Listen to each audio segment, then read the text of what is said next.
It's 10 o'clock. This is Sky News at 10. Our top story. The American activist shot dead, protesters say, by Israeli soldiers. America's top diplomat says he deplores her tragic loss.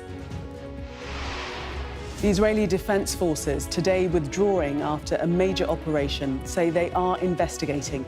Their government remains under pressure from America to agree to a ceasefire in Gaza. Also tonight, guilty of involvement in racist mob violence, the August rioter sentenced to the harshest jail term yet. Absolutely convinced he can crack the criminal gangs running small boats across the channel, but we hear the questions over Sir Keir Starmer's plans. The Queen cracking on with royal duties, how Camilla has stepped forward to help fill the gap left by her husband's illness. And battling to win through in his biggest ever game, but British tennis's Jack Draper is falling behind tonight. And we'll take a first look at tomorrow's front pages in our press preview from 10:30 right through to midnight.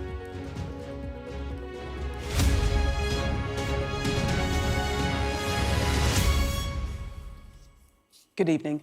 America's Secretary of State has said his country deplores the death of an American-Turkish activist shot dead, it seems, by Israeli troops in the West Bank.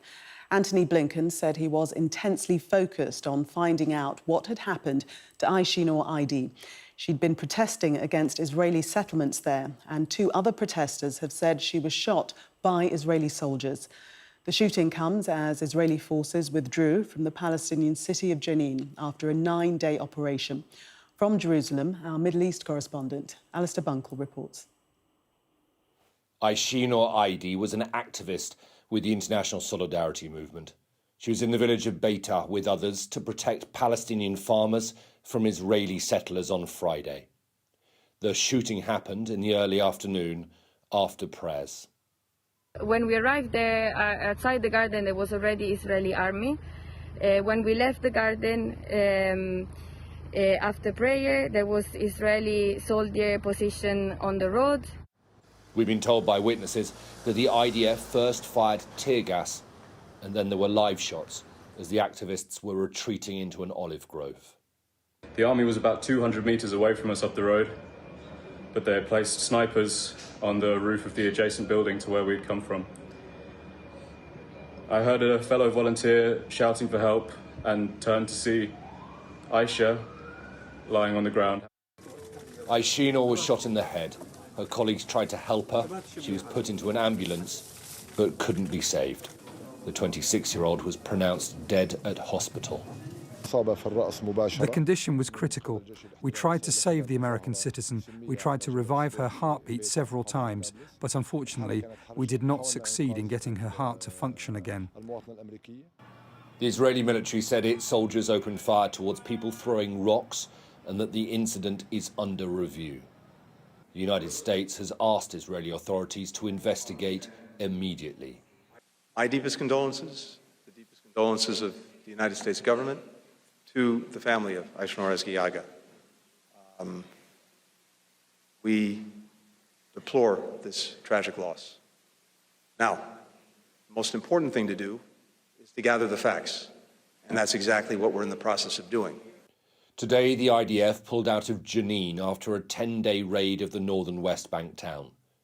The Israeli military says it uncovered weapons and explosives during its operations there. It has been a violent week. 40 people have now been killed and more than 145 reportedly injured over just the last 7 days in the West Bank. Alistair Bunkle, Sky News in Jerusalem.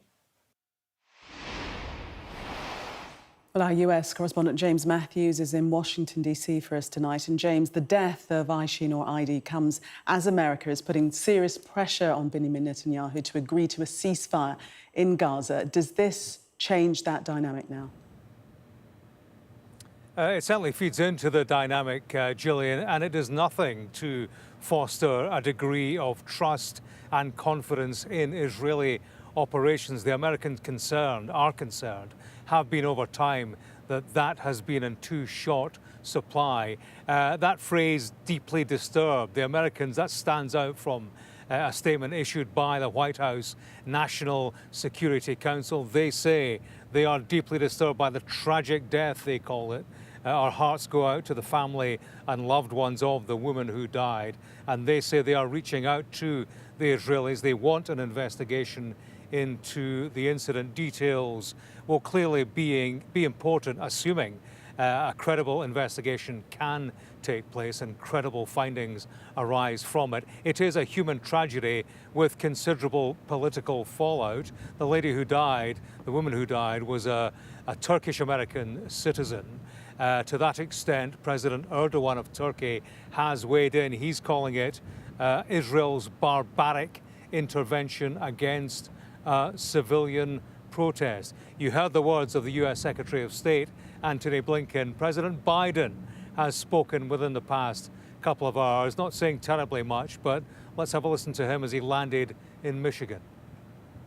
President, on the West Bank, I was just talking on it. I'll have more detail for you later. I don't have the info. Not yet. On the shooting in the West Bank, that's what I'm talking about. I need more information. That's why I was late coming down. On the phone, talking to my team. What is the call? More information. President Biden there. It can only hamper efforts in terms of the broader Middle East peace effort, placing recklessness and questions about a disregard for human life at the heart of the matter. James, thank you. The White House has confirmed tonight that Sir Keir Starmer will visit Washington next week. It will be the second time the Prime Minister has visited President Biden since his election. They're expected to discuss issues including the war in Gaza and Russia's war in Ukraine. It's just over a month since the riots which followed the killing of 3 children at a dance class in Southport. One of those who took part, though, will now have many years to ask himself why he did so. Thomas Burley was handed down the harshest sentence yet, 9 years in custody for what the judge called his role in racist mob violence. Our North of England correspondent Charlotte Leeming reports. An arsonist intent on spreading hate and racism, Thomas Burley has been jailed for 9 years for his role in violent rioting outside a Rotherham hotel. The 27-year-old was part of a masked angry mob who added wood to a fire in a large industrial bin, which was pushed against an exit. More than 200 asylum seekers were trapped and terrified inside. They thought they were going to die. I accept that you did not start the fire, but you added to it and helped fuel the flames. That is, frankly, as serious as starting it in the first place. You were a leading participant in ignorant, racist attempts at mob rule. Hey, put your hand up for us. Yeah, no worries, mate. What's your full name? Thomas Burley. Thomas, you're addressed, OK? Sheffield Crown Court heard how he attacked police and threw missiles as staff barricaded themselves into the hotel's panic room with freezers. A month on from those riots, and this is the hotel that angry mob, which included Thomas Burley, was targeting. It's currently closed. You can still see the damage they caused with windows and doors boarded up. The asylum seekers that were housed here, we believe, have now been moved to other local accommodation. Riot police, the horses. Residents living nearby were also frightened by the mob violence. Clive Wingate said police tried to protect residents from the increasingly volatile crowd. I think we counted 12 riot police across the road here on our drive. It's something that does stay with you for a few days afterwards, especially. It was hard to get to sleep on a night. It was when you saw people round and about that you didn't recognise, you know, you were wondering who they were and what they were doing here. Jerry Yammer and his young family left their home on the day of the protest. His partner was worried he might be targeted. With me being African and some of the people that live there are African, she thought that I'd be caught up in it. If they saw me around the area, I'd be a target potentially, even if I've come here legally. So I get her point, and I went away because of it. 64 police officers were injured in the rioting and it caused more than £1 million in damages. The judge said this had nothing to do with legitimate protest after the Southport stabbings. He said Burley was a dangerous offender who intended to endanger lives in the hotel. Charlotte Leeming, Sky News, Rotherham. For many of those convicted over last month's riots, racism against asylum seekers was raised in court as a cause.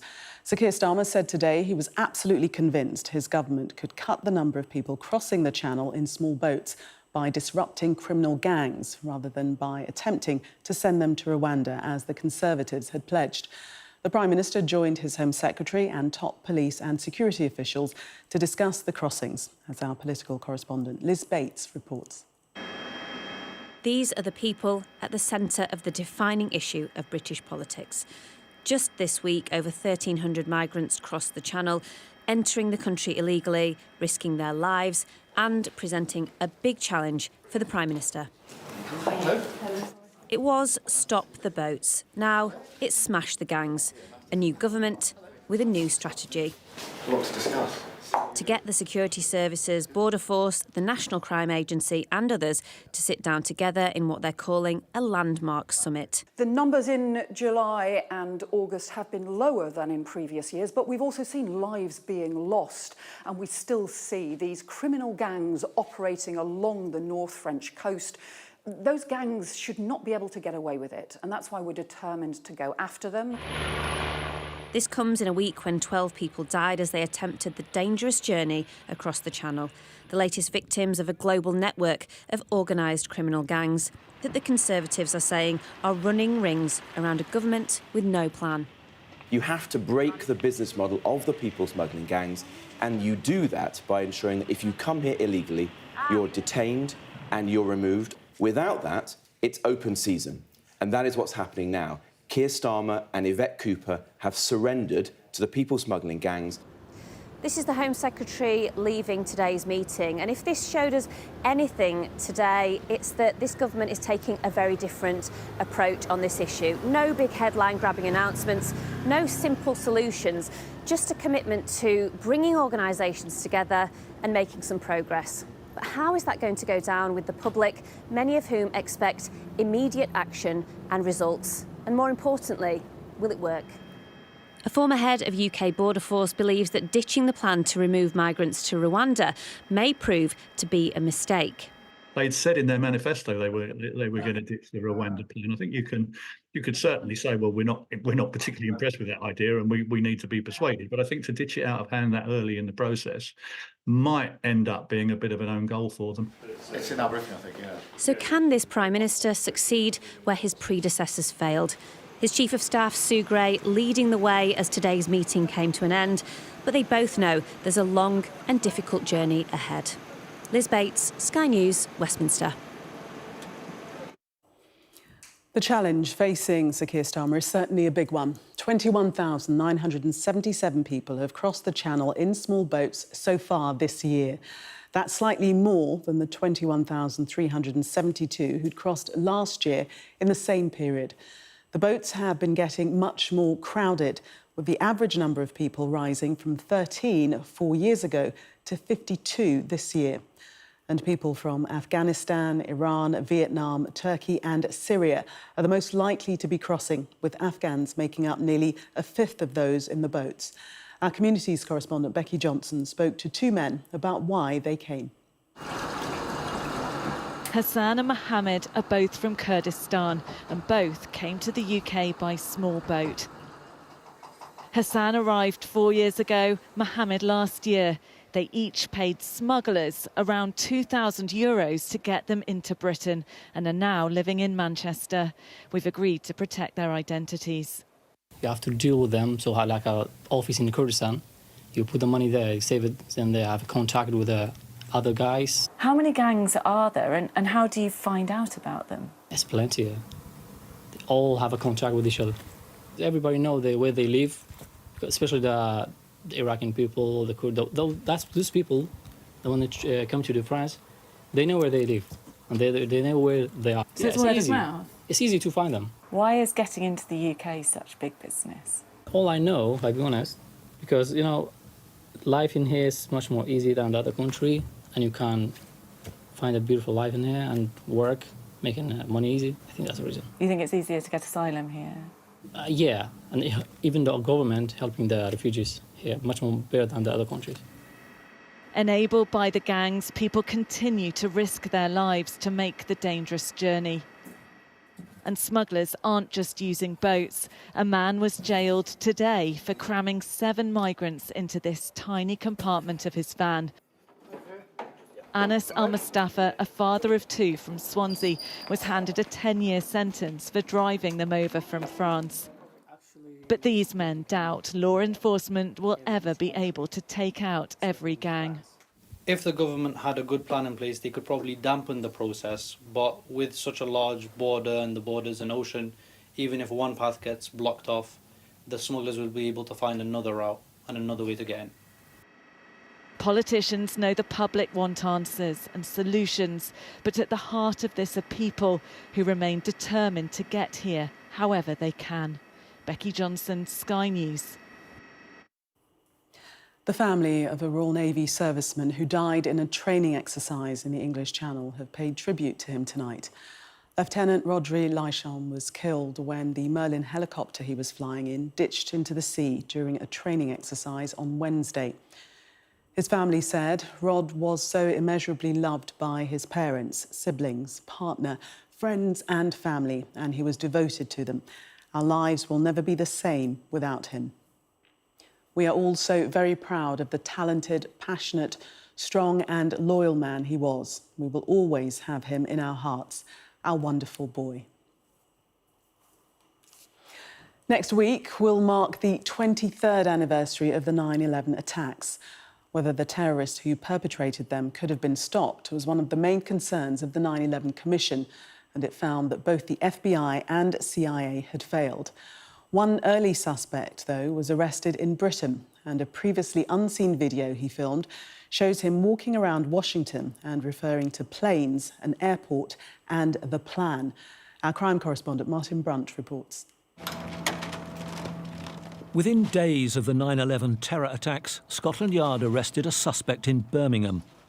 He was a Saudi Arabian student, Omar al-Bayoumi. He was freed without charge, but was later identified by the FBI as a Saudi intelligence agent. Now, some of the secret evidence seized from his home has been revealed in a civil court case in the United States. It includes this video the suspect filmed with commentary in Washington, D.C., 2 years before the hijackings. Over an image of government buildings, he commented,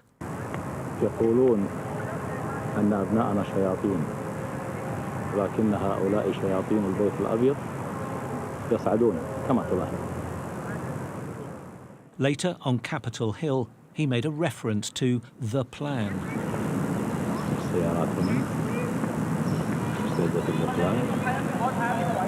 Al-Bayoumi's language was very incriminating. The 2 words that were that he used, one being the demons inside the Capitol, and number 2, the plan he referred to. He was casing the building. He was casing the area. Clearly, one of the flights was intended for the Capitol. Mr. al-Bayoumi appeared at the end of his video. He insists he was filming as a tourist, and he denies being an intelligence agent. In the past, he has admitted around that time in the States befriending 2 of the future 9/11 hijackers, but only as a fellow Saudi in a foreign land to help them settle in. The 2 hijackers were among those who crashed a passenger jet into the Pentagon Defense HQ, killing 189 people. 9/11 campaigners say the Met Police evidence has boosted their efforts to sue the Saudi government for compensation, because al-Bayoumi was a student supported by a government agency contractor. The campaigners are also angry that this evidence, seized in 2001, has only just emerged. Did the Met Police hand it over to the FBI at the time? And if they did, what happened to it? And if they didn't pass it on, why didn't they? Something else the Met Police supplied, these scribbled calculations about the distance of a plane from the ground and the horizon. Mr. Al-Bayoumi said they were his son's homework assignment. The items that the Met has supplied are crucial bits of new evidence, which, on my reading of them, really do support the notion that an employee or employees of the Saudi regime aided and abetted the 9/11 hijackers. And that is at the heart of this case. In the past, the Saudi government has denied its officials played any part in encouraging or supporting the 9/11 terrorists. Martin Brunt, Sky News. It's not hard to guess which of these candidates has been blocked from running in Russia's regional elections this weekend. One is campaigning for a party, Yabloko, which opposes the war in Ukraine. The other, a communist, told us President Putin is on a par with Peter the Great, as well as King Arthur. Yabloko says nearly 300 of its candidates have been blocked by the authorities, as our Moscow correspondent Ivor Bennett reports. In Russia, the Communist Party is supposedly part of the opposition, even though they support the war in Ukraine and support Vladimir Putin. The personality of Vladimir Putin is fundamental.